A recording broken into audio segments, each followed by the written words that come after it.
네, 안녕하세요. 오늘은 2017년 12월 7일 장기영환 아고라에서 우리 청주 천서여행원 원장님을 모시고 단식 투쟁 이틀째인데 민간 장기영환 기관이 미래에 나아갈 길 그리고 정부가 협조해줘야 될 일에 대해서 이야기를 좀 나눠보도록 하겠습니다.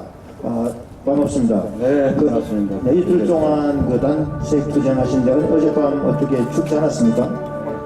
뭐 그래도 날씨 덕택이 많이 춥진 않고 지낼만 했습니다. 진행을 하셨습니까?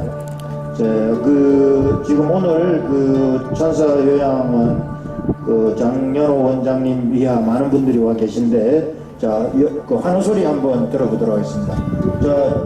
장연호 원장님 응원하는 분들 다 같이 함성 주세요.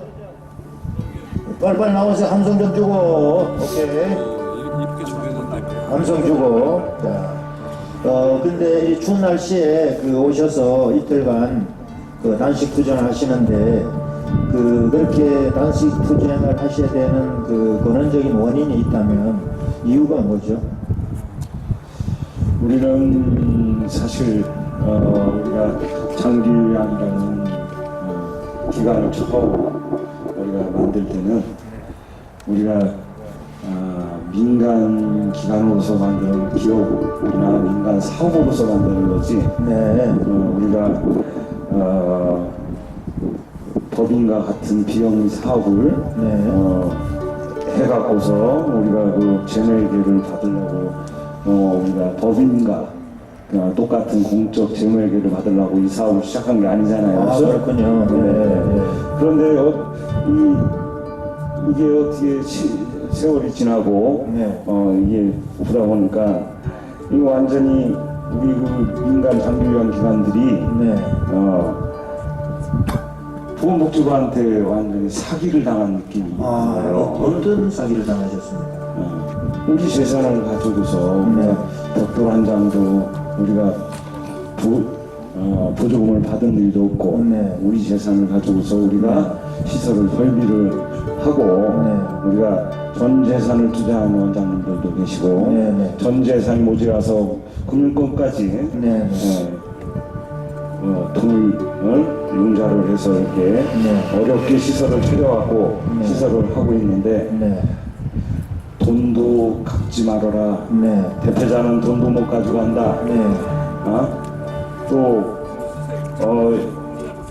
이런 사유재산권들을 우리가 완전히 무시당한 이런 상황이 되어버렸습니다. 원장님은 요양원 하신 지 얼마나 되셨습니까? 저는 요양 처음에는 저는 재가기관으로 시작을 해서 그러셨군요. 요양원을 한 지는 지금 한 8년째 되고 있습니다. 8년째 되셨군요. 네, 그러면 초기에 투자하실 때 투자하신 이후에 경영을 잘해서 이윤이 남으면 투자하실 때 투자한 금액에 대해서 원금 및 이자 상환이 가능하셨습니까? 초창기에 처음 시작하셨어요. 처음 시작할 때 8년 전에. 8년 전에는 좀 가능했죠. 네. 그런데 어느 날 갑자기 안 된 이유는 뭡니까? 우리가 처음에 시작할 때는 민간 사업자들한테는 원천세를 우리가 3.3%를 냈어요. 그렇죠? 그래서 나중에 이제 1년 지나면 그걸 정산을 해갖고 뭐 돌려받을 건 돌려받고 그러면서 저희들이 이제 세금을 내왔던 건데 이거를 기획재정부에서 비영 장기요양은 비영 기관이다라고 해서 당시에 그게 12년도 12년도에요. 12년도에 국토부에서 이제 급여 수가를 당시에 한 시설 급여 수가를 한 6몇 % 올려준다고 하는 조건으로 해서 원천세를 우리 안 내게 해준다. 여기에 우리 민간 장기요양들이 알지도 못하고 이게 비영리로 옮겨진 현실이 돼버렸죠. 2012년에 그렇게 됐네요. 2012년 8월에 이제 법이 개정이 돼갖고 저도 뭐 나름 법 개정을 계속 나름대로 개정에 대한 거를 쭉 봐오기도 했지만 봐오면서 운영을 해왔지만 1년이 지나고서 나서야 네. 아 이게 우리가 공공의 법인과 똑같은 재산을 관리하는 그런 재무회계를 하는지를 1년이 지난 뒤에야 저도 아셨군요. 알게 됐습니다. 속아는 거네요. 네, 그렇죠. 그런데 맨 처음에 그 개원하셨을 때 받으신 게 사업자 등록증입니까? 고유번호증입니까? 처음에는 고유거래증이 아니었죠. 아니었군요. 예. 사업자번호였죠. 그거. 그러다가 그 2012년에 그 사업자 고유번호증으로 바꿔라. 예. 세무서에서도 연락이 오고 공단에서도 바꿔라. 해서 이제 점차적으로 다들 바꾸게 된 거죠. 네, 그럼 뭐 보건복지부하고 국세청하고 짜고 쳤군요. 그렇게 된 거죠. 그래서 근데 우리는 1년이 지나니까 우리가 가진 자산이 더 이상 나의 재산이 아니다. 이윤이 남아도 원금 및 이자를 상환할 수 없는 거를 변해버렸군요. 이익이라고 할 수도 없는 이익이를 재무회계를 법인 재무회계를 하는 순간에는 이익금이라는 말을 할 수도 없는 거고 개정이 없고 또 이익이 남는다고 해도 가져갈 수 없는 법으로 만들어 놓고서 어떻게 이건 사유재산을 가지고 공공재산화 시키는 이거 운영자들을 아주 교묘하게 속여서 이건 정부 부처가 우리 민간 운영자들을 교묘하게 속여서 이거 사기친 꼴이 된 원장님은 거죠. 그 규모가 몇인 시설입니까? 저는 지금 40인 시설이라 40인 시설이면 그러면 외제차 타시고 골프 치시고 뭐 그 법인카드로 룸상에 술 드시고 그러시나요? 저는 골프도 못 쳐요. 골프 못 치시는군요. 연습장만 가봤어요. 연습장 가보시고 차는 외제차 타시고 뭐 룸사롱에서 법인카드로 결제하시고 그러시나요? 법인카드로 술집에서 결제를 하면 되겠습니까?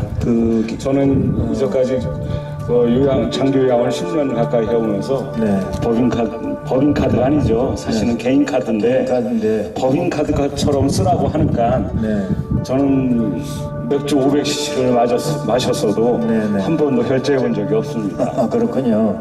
근데 보건복지부는 대부분 그 민간 장기 요양 사업자들이 그 국가가 주는 그 예산을 방만하게 경영해서 외제차 타고 그다음에 골프 치고 술집에서 룸사롱 가서 카드 결제하고 이런다고 계속 3개월 단위로 신문 내서 지난번에 경기 북부에서 50인 지역에 그런 일이 있어서 아니 장기요양 기간을 하는 사람이면 뭐 외제차를 못 타라는 법이 있습니까?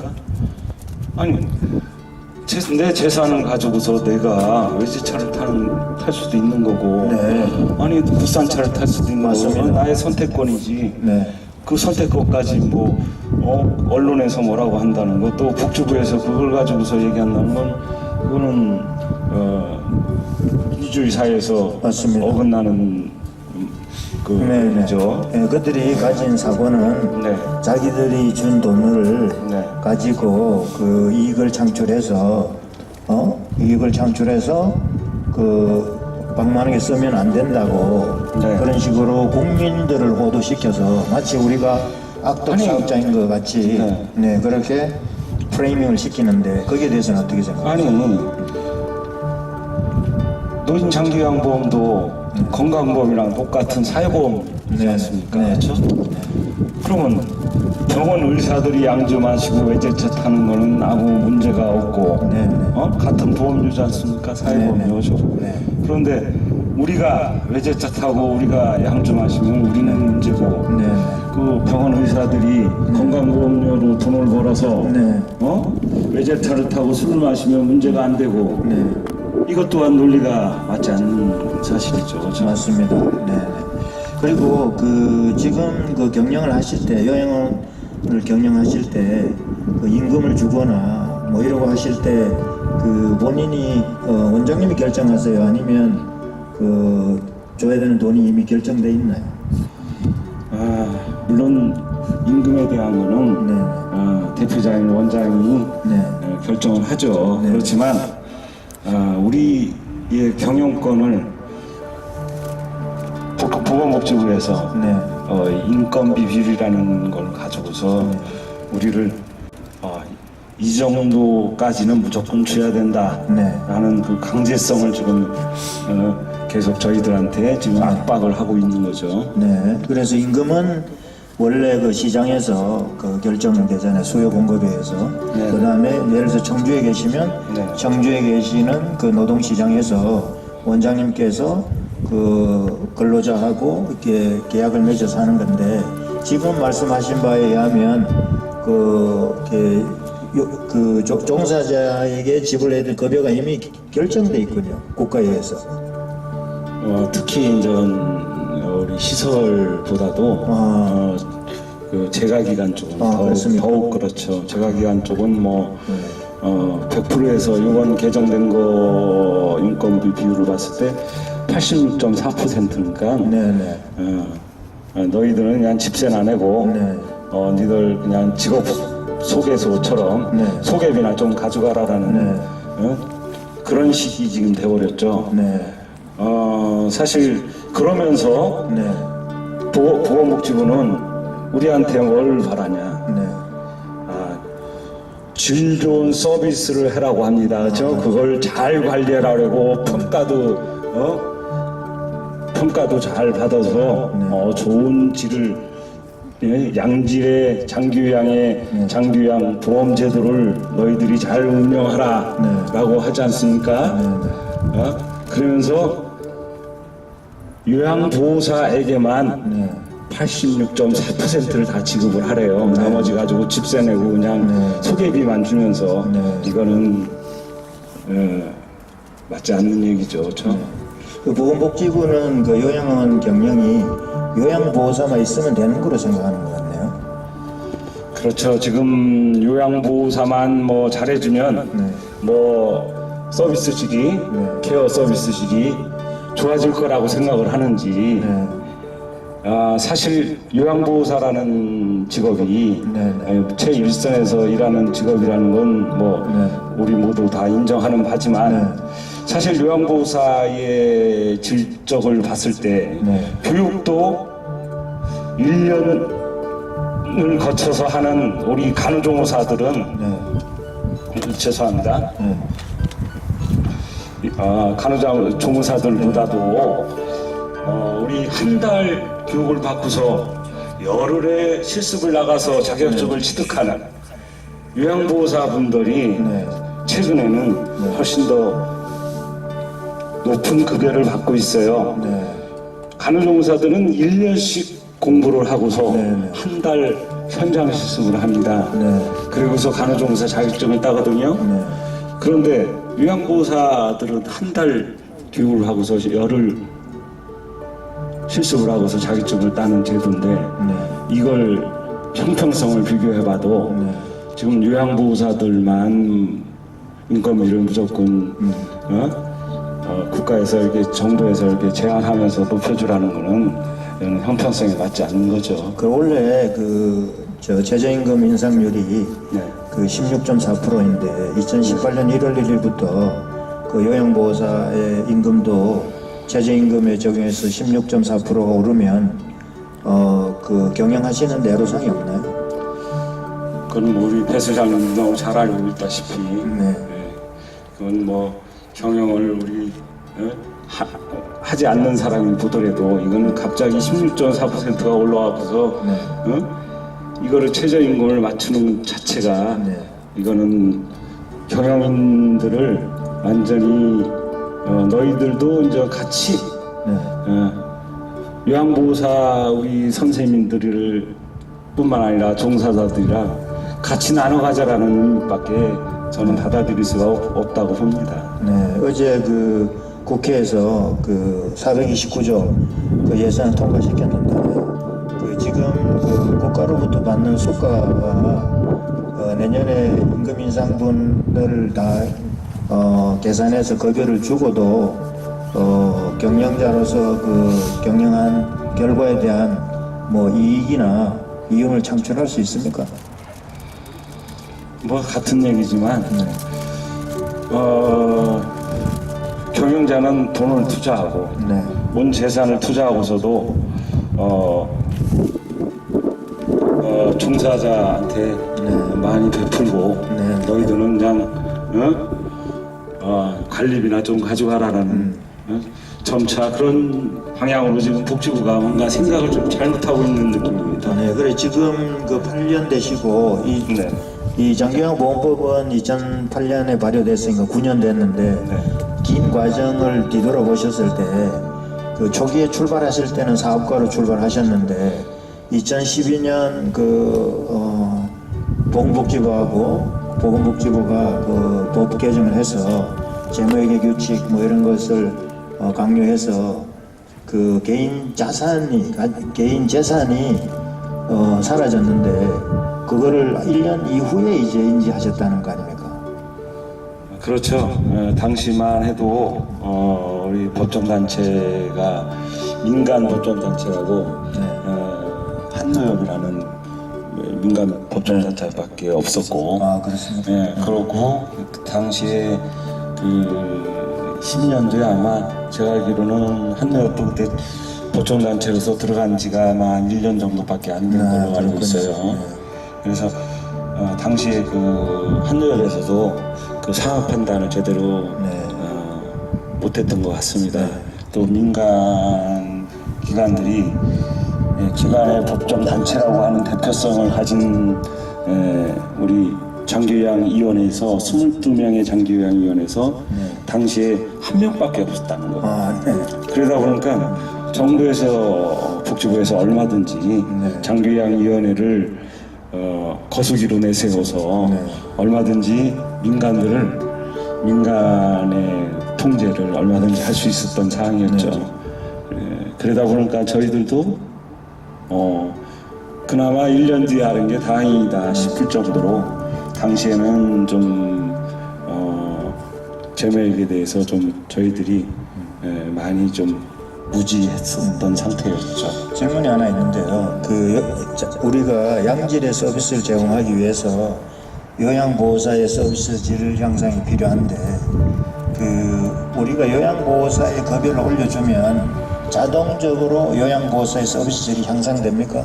우리 급여 인상하고 요양보호사 서비스 질하고 그 비례관계가 있습니까? 그게 이제 지금 말씀하신 것처럼 그건 복지부의 생각인 것 같아요. 그렇습니까? 그런 것이.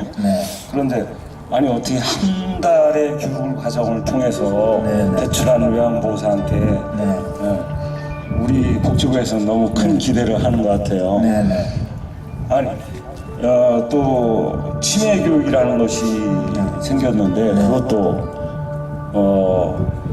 근무를 하면서 7일 8일씩 근무일을 빼가면서 치매 교육을 받고 이런 현실인데 이거를 아예 예를 들어 요양보호사를 최소 3개월이라든지 한 6개월 과정을 거쳐서 그걸 제출을 하고 해야지 그분들이 좀 질이 좋아지지 않겠습니까?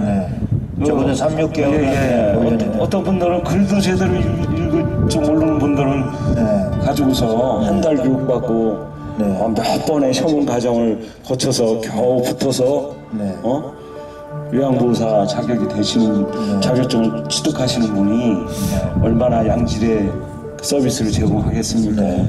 급여만 올려준다고 되는 것이 아니라 급여 플러스 그 제반 사항들이 먼저 이루어져야지 될 것으로 봅니다. 그 급여를 올려주려면 뭐가 올라가야 됩니까?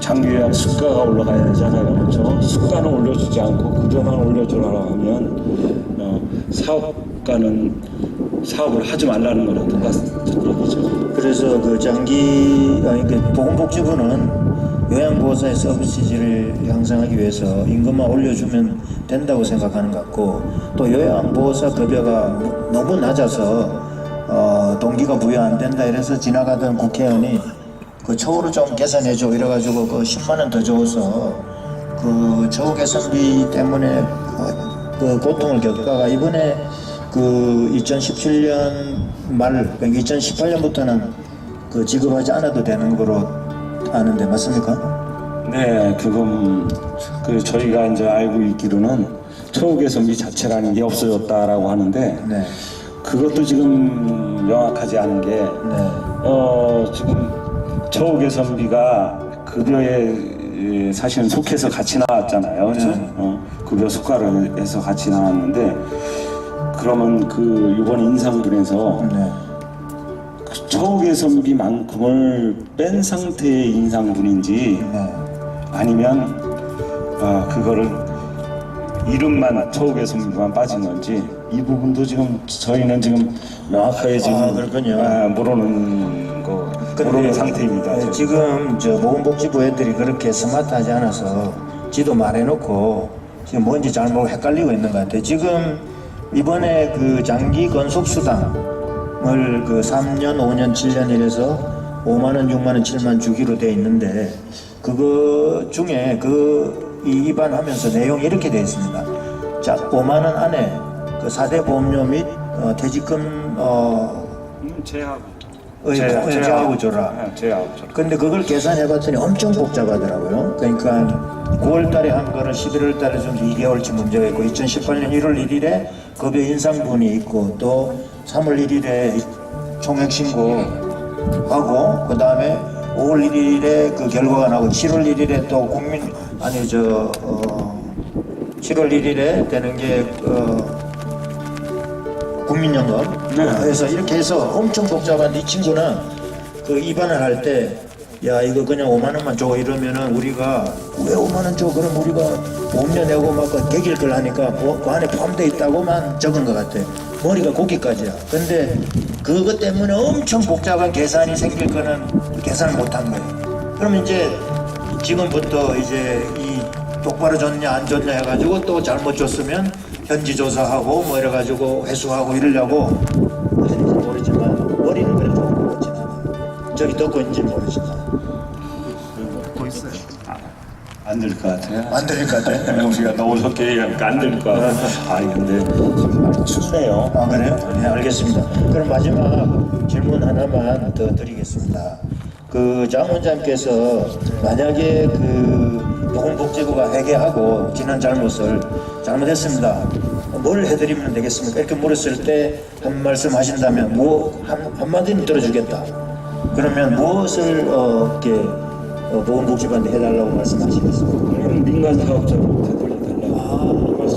원래 몇 시켜달라. 원래도 돌아가자. 그렇죠. 사업자 등록증 까고, 그 다음에 3.3% 내고, 그 다음에 와서 간섭하지 말고, 뭐 한 달에 178시간 간섭은 좀 해도 되는데 민간 사업자로만 돌려주면 민간 사업자로 돌려달라.